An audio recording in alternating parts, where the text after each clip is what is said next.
Good evening, everybody. Good Happy evening. Saturday. Hope you all had a nice Halloween yesterday. Please share what you did for Halloween, or if you dressed up, what you wore as a costume. I know that our friends from New Hampshire went trick or treating last night, so I would be interested to know what they dressed up as. Although, didn't Jen and Patty tell us what they were dressing up as for Halloween when they went All out? I know is one of them dressed up like almost Elvira, another in her own costume. Elvira. That's the woman who is dressed in black. Okay. I thought they were dressing as the Three Little Pigs or something. I maybe I got that wrong. Okay, so uh, this is our fall entertainment wrap up. We're gonna first talk about two shows that we watched in August that we have not talked about yet, and then we will talk about content we consumed in the end of September and October, and then the next part of this video will be the end of October and November with all the Halloween content. But first, we're going to start off with a little bit of Matthew Perry and a couple shows that he was in before the Days of Friends. We watched these shows on August 19th in honor of Matthew Perry's birthday with Kathleen. The 2-year anniversary of his death was last Tuesday. The first show we wanted to talk about was called Boys Will Be Boys. This came out in About 1990. No, 1988. This came out in 1988. And the premise of this is similar to 17 again, although um what basically happens is the main character dies in a hoverboard accident because they were very futuristic in the show, like Back to the Future apparently. And basically he's in between heaven and hell and purgatory, so God sends him back to Earth to fix his past wrongs. So Saint Peter, I think, is the god he meets at the gates of purgatory that sends him back to Earth. Um, I liked Matthew Perry's acting in this show, but I just couldn't grasp on to what was supposed to be funny. I think he was just starting to gain his sense of humor that he was well known for with the role of Chandler in the early stages of this show. It improves a lot in Sydney. You can definitely see his sarcasm starting to develop. Chaz is not a very sarcastic character. He was kind of underdeveloped in a lot of ways. I didn't really like him very much. What did you think of Boys Will Be Boys? Well, the plot really dates to where it was set, but you're right, Janine. I think when you try to go back into the past and try to get something into your future self, especially when you think it's 1988, then a little bit weird. Well, 17 again had a similar But premise. Did 17 did again you had a similar plot. did you like 17 again better than this Yes, show? I did. I did too. The next Matthew Perry TV show from the 80s and 90s that we wanted to discuss is Sydney. So Sydney takes place in a small hometown. I think it's in New York. Is it in New York or It Connecticut? looks like New York to me. So this came out in 1990 during the same year as show we're going to talk about a little later on. Herman's Head came out. Herman's Head. We'll talk about that in a minute. So Sydney focuses on Sydney Kells, who was played by who was played by Valerie Bertinelli. A show she was recently in the mid 2000s was Hut in Cleveland with Betty White. For those of you who were familiar with that show, I definitely remember watching that, and she was really good in the show. So it was really good to see her in a show where she first got her start. After Sydney, she was on the soap opera Touched by an Angel, which I've never seen. It was not one of the soap operas I remember watching with my grandparents. They mostly watch Days of Our Lives and One Life to Live or shows like that. Um, so Matthew Perry plays Sydney's younger brother Billy, who is a rookie cop in the police department. Another 90s TV show star that people may recognize in this show is Barney Martin, who played Morty Seinfeld, Jerry Seinfeld's dad, on Seinfeld. So it was really cool to see him in this show too, because he was probably in this show like in the earlier seasons of Seinfeld, because Seinfeld started in 1989. So yeah, this show came out in season 2 of Seinfeld. So it was really cool to see him in another role besides Morty Seinfeld. Um, and Matthew Perry's best friend, Craig Bierko, was also in the show, but Kathleen and I think, did you agree with us about this, that he was really sexist towards Sydney about being a PI? I think I got caught that. So we gave the pilot episode of Sydney what for a rating? Do you remember? Was it 6 out of 10 stars? Or a little higher? I feel like it was 7 or 8, and Or 7 or 8. 7 or Boys Will Be Boys was probably more like a 5.5 or a 6 because it wasn't as funny. So the next thing we're going to talk about is theater reviews. The first thing we're going to talk about is the 20th anniversary celebration for our theater director at the Boys and Girls Club of Sohegan Valley, Robin LaCroix. We went down to New Hampshire about 2 weeks ago or 3 weeks ago for the surprise party for Robin. It was so much fun. It was so great to see so many people I had not seen in a really long time at this very special occasion, in this momentous milestone for the Riverbend Youth Company and Friends of the Amato Center. So, a little bit of history for me. I have been involved with the Amato Center since 2009 because when I got out of college, I had an internship for the newspaper that covered the Milford area, which was Milford, Sohegan, Mount Vernon, Hollis, and Brookline. Um, and I covered a lot of the shows that the Amato Center did. So it was really fun to reconnect with a lot of the kids who were in the shows I worked backstage for and talk to them. Actually, the only person I did shows with that I got the chance to talk to, I think was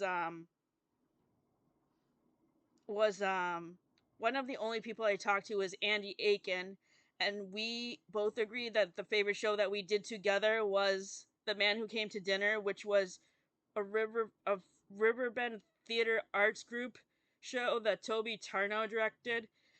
I need to watch that DVD again because I haven't watched it in a long time, but that that play was one of my favorite plays. Um, my other favorite shows I've done with the Amato Center were It's a Wonderful Life, Mary Poppins, Passion for Dracula, which was a Halloween show that Kevin Linkram directed with Milford area players, which is not Riverbend Youth Company or Friends of the Amato, but it's another theater group that is related to the Amato Center. Um, and then another Riverbend Youth Company show that was my favorite was probably Miracle on 34th Street, best Christmas pageant ever, and also Anything Goes, which we recently saw at Portland Players at the end of September. What were some of your favorite shows that you have seen at the Amato Center? Well, obviously, like Janine, I've been in It's a Wonderful Life and Mary Poppins. But I have many fond memories ever since first going there in 2009, such as seeing junior versions of productions like Once on This Island and Honk Jr. and Willy Wonka, and also other shows like the Milford area players, like It's a Wonderful Life, and a few others. I especially remember one called Noises Off. Noises Off was a lot of fun, and we can't forget to mention Princess Kim the Musical, of course. That was the show that was the musical based on my mother's book, Princess Kim, that combines her two books, Princess Kim And The and Lie That Grew. and Princess Come and Too Much Truth together. And I just remember having so much fun working with those kids, and I got to know them so well. And then over the coming years that I worked with them on shows, I grew close to them all. Alyssa Saunders was in that show, Matt Katianis, Megan McKnight. Um, I don't think I have that playbill anymore. Do you remember who else was in Princess Kim? Sophie and Kevin. Sophie and Kevin were in it, Sophie and Kevin were in it. and Helen was the grandmother, Betty. Ellen, not Helen. Ellen, I'm sorry. Um, yeah.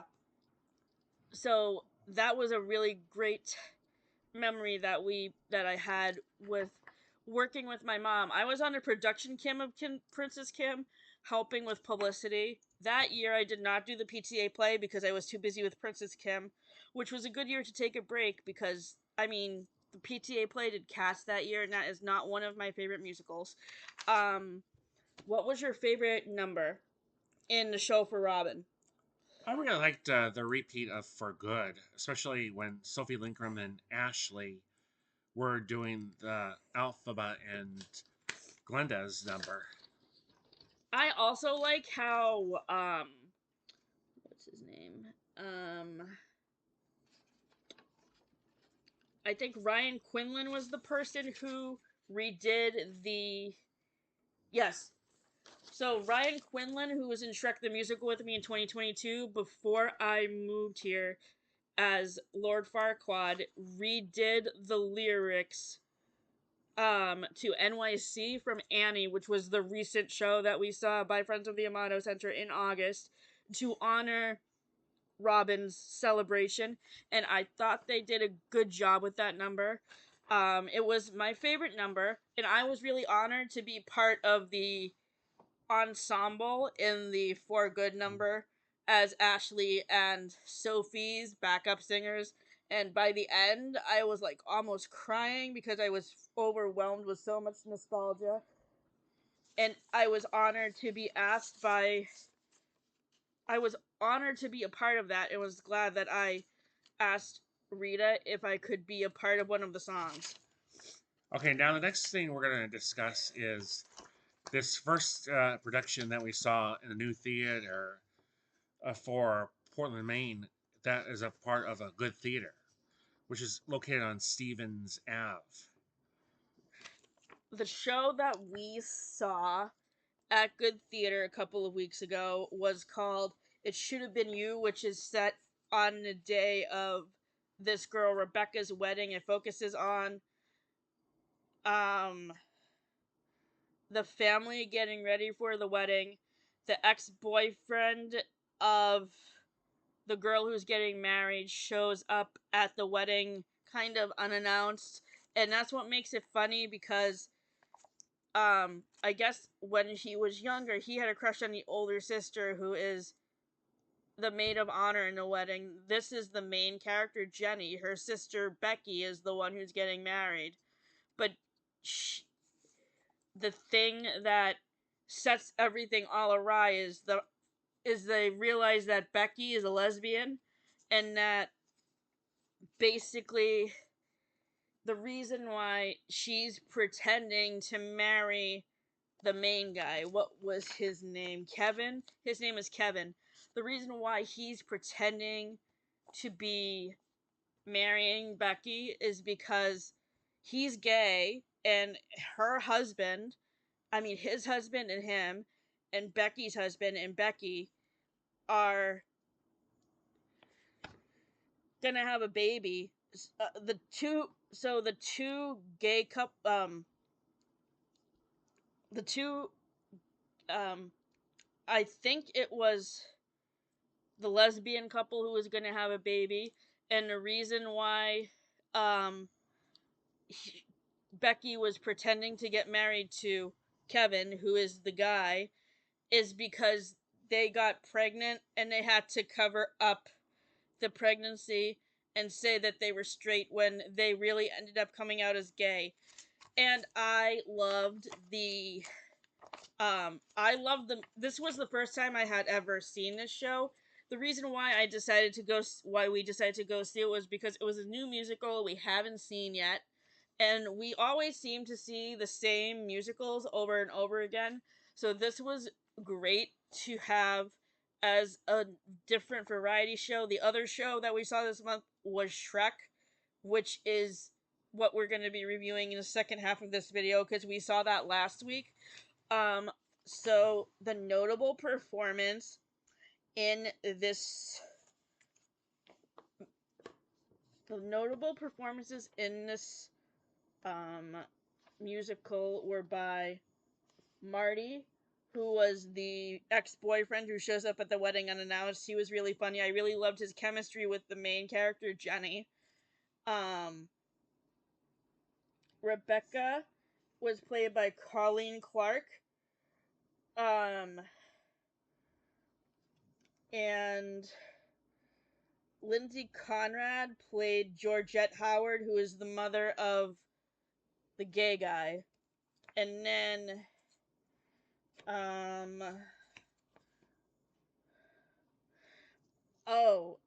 another really funny character was Walt, who was one of the wedding planner guys. He had really good chemistry with the other wedding planner woman, which was, her name is Mimsy. Um and our favorite songs in this musical were um Albert's Turn, Beautiful, It Should Have Been You, Jenny's Blues, Perfect, and That's Family. And I couldn't help but think of, I didn't intentionally mean to do this, but while I was watching this play, I kind of thought about how the dynamic between Jenny and her mother is very similar to um Monica and Judy on Friends, because the mother's name is Judy, first of all, which I thought was interesting. And then in the earlier seasons of Friends, when they're in the flashback episodes, Monica is overweight, and this character Jenny is also overweight. Um, but yes, good job to the cast and crew of this show. It was fantastic. We are looking forward to Mhm. seeing Dracula next weekend. And now I'd like to mention a couple of books that I was reading for this month of October that I would like to mention to you. The first one is this book by Elizabeth McCracken called Bullaway, who is the author of The Giant's House. And this is really about a mystery based on the Truett generation, starring with Bertha Truett, who got together with a group of girls for some bowling action on a team. And by the way, this is a form of bowling that's popular here in New England and the Maritimes of Canada called candlepins. The small ball where you get 3 rolls per frame instead of 2 in regular 10 pin. So they just have a good time, but the real mystery is unveiling here when we see another Truett bear down on the mystery of the loved one who had disappeared. And this this form of candlepins, when we get back to the early part of the 20th century, is about where we have the age of human pin setters, a little bit of dim light, and also the chalk that's on the stand for keeping score. And before we had the stand-up scorecards, even that. But as I'm getting closer toward the end of this book, I'm starting to figure out a couple of factuals on where we go here. And one of them is the opponent of a past Candlepin bowler woman named Minnie Barton, who was from Agawam, Massachusetts. And she continued to bowl all the way up into her senior years as late as the 1970s. So she was a true Hall of Famer. And also, they have another loved one from Mrs. Truett called named Archie, and he's based on veteran Hall of Fame Candlepin bowler Archie with his perfect form and setup. And also, they do even feature by the 1950s in this book when Candlepin started to be on television, and that is based on the longtime show that was on New England on Channel 5. The show that you watch on YouTube. Yes, and then that's the one I start with a Saturday at 12 noon. But also, so Gene read this book as well, I and did. So we borrowed this book from his mom. She gave it to us at the end of August. I read it at the end of August and beginning of September, and then he read it after me. I really liked this book. I thought the murder mystery was really interesting, and it was also interesting to get the history of bullying interwoven into the narrative. I gave this book 4.5 stars. What would you give it? same as you. And then another book I read was called The Night Travelers, and I found this book in the library based on the person who read wrote the book, and he is one of those Hispanics who are interpreted in his own form. So it's really three generations of family who, in the communist area who went from Germany to evacuating St. Louis to Cuba. And then the Cuban Missile Crisis, the third generation moved out from her mom and ended up living in New York before traveling back to Germany to really find her family history. So I give this book like 4 out of 5, and this is based on the real life events. When you think of Germany in like the 1930s, you think of Adolf Hitler World War II. and then World War II. But then you were mentioning the Cuban Missile Crisis. That's 1962. I know. I learned about that when I learned about the 1960s in 8th grade. I remember that. So just like Germany, Havana, Cuba is really a communist country. So if any of you folks go out to want to learn about the history and culture of Cuba, you could either stop by there or you could even visit Little Cuba in Miami, Florida. Maybe if you even go on a cruise ship starting from the Miami port before you board your ship. So the next. Oh, so my reading updates are going to be on my YouTube channel, and the videos that I made on Thursday night and last night will be linked in the description box. So please watch those. Now we will discuss the show that I mentioned when I was talking about Boys Will Be Boys, because and Sydney, because this also came out in 1990. It's called Herman's Head. I heard about this show on a channel on YouTube called The Review that reviews all of the shows from the 90s and early 2000s, and they mentioned this show in the top 10 weird shows video at number 2. So this focuses on people who work at a magazine, which I really liked because, as you guys may or may not know, I went to college to study communications, so I really love any type of TV show plot that focuses around journalism. Like, for example, I'm almost at season 4 of Gilmore Girls, where Rory goes to Yale and she is on the school newspaper there, like she was at Chilton Academy. And we also watched Caroline in the City, the episode that Matthew Perry had the cameo in, and we're gonna be talking about that episode in the next video.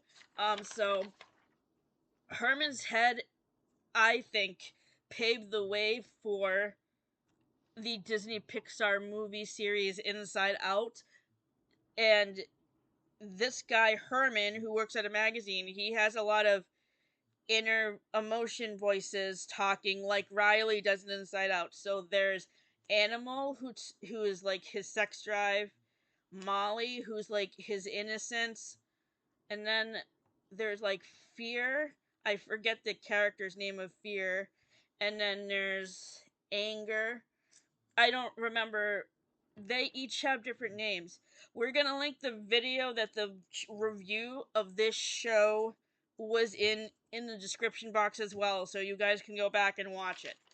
Um, So this show had a couple of memorable characters that we want to describe, and one of them is Hank Azaria, who is a voice actor.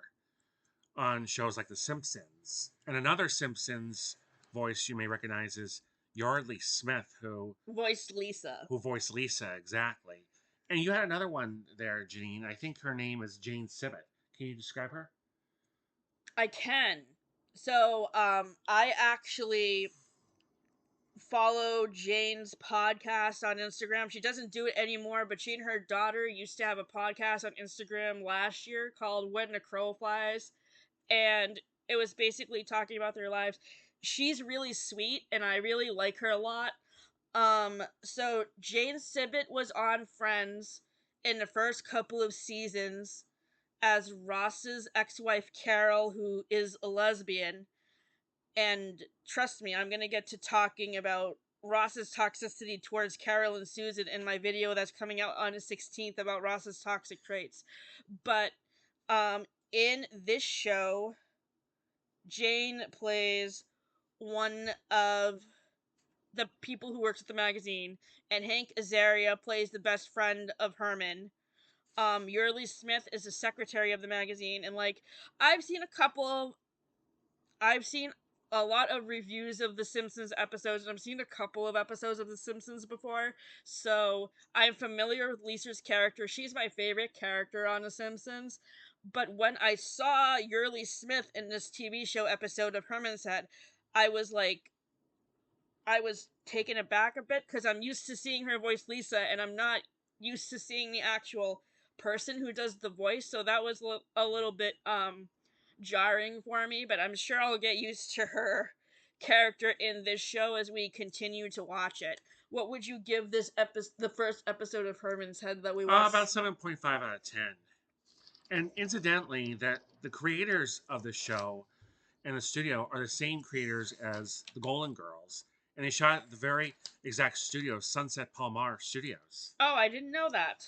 So wait, Susan Harris was the same person who directed Herman's Head? I think so. Oh, I didn't know that. That's cool. The last movie we're gonna talk about tonight is called Because I Said So. Kathleen and I just watched this movie yesterday. It's part of our Friends in Gilmore Girls TBR because Lauren Graham plays in it as one of the daughters, and doubly so, we watched this movie to honor the passing of Diane Keaton, who died of cancer a couple of weeks ago. So the reviews I have read on IMDb about this movie are pretty mixed. The people who reviewed it negatively said that this is one of Diane Keaton's worst performances. I haven't seen any of her other movies, so I cannot make a comparison. I'm sure once I see Something's Gotta Give or The First Wives Club, I'll have better things to compare it to. But she plays a neurotic mother named Daphne Wilder, who has three adult daughters who are played by Lauren Graham from Gilmore Girls, Piper Perabo from Orange is the New Black, and Mandy Moore from A Walk to Remember. And this is us. Um, what are you doing? You took what I was reading off of. Well, because you go on with this, and then we have something you left out. Oh yeah, sorry about that. Um, so Diane Keaton's character is neurotic and very nosy, and she basically um places a personal ad online for her younger daughter. Her name is Millie, and she is played by Mandy Moore, and she's very controlling, and she tries to run things a certain way in her daughter's love life, which is really annoying because I mean, if my mother was like that, I would not like it very much if she was so intrusive in my love life like that. She did um Diane Keaton's character Daphne did not um did not know when to back down from being intrusive in her daughter's lives. Lauren Graham plays the oldest sister, Maggie, who is a therapist, and she provides the therapy that the Gilmores really need in Gilmore Girls because that family has so much trauma in it that it's very unbelievable. And the funniest scene in this one is when it's closer to the end of the movie where um Millie goes to see her sister Maggie, like, and shows up unannounced at the therapy office because it's an emergency because she's having so much trouble with her mom. So the guy Stuart, who is trying to wait for an appointment, he's like about to start his appointment, but Millie kind of interrupts it, and Maggie says, "Stuart, we have to meet in another hour because this is the family emergency," and he doesn't want to leave them alone, and he's kind of a depressed, suicidal guy, and Millie actually loses her temper at him and yells at him and tells him to commit suicide, which I thought was really uncalled for and mean. But Kathleen and I gave this movie 7 out of 10 stars because we did not like how nosy Diane Keaton's character was. And another movie we gave 7 out of 10 stars is called A Walk in the Woods. Gene and I watched this movie a short time ago, and it's really about two gentlemen who were going on a walk all the way across the Appalachian Trail, starting in Georgia. And who are we honoring in this? Robert Redford, Robert Redford, who passed away. he passed away at age 87 at the beginning of October, right before Columbus Day. So Diane Keaton died the week after him, I believe. So they died pretty close to each other.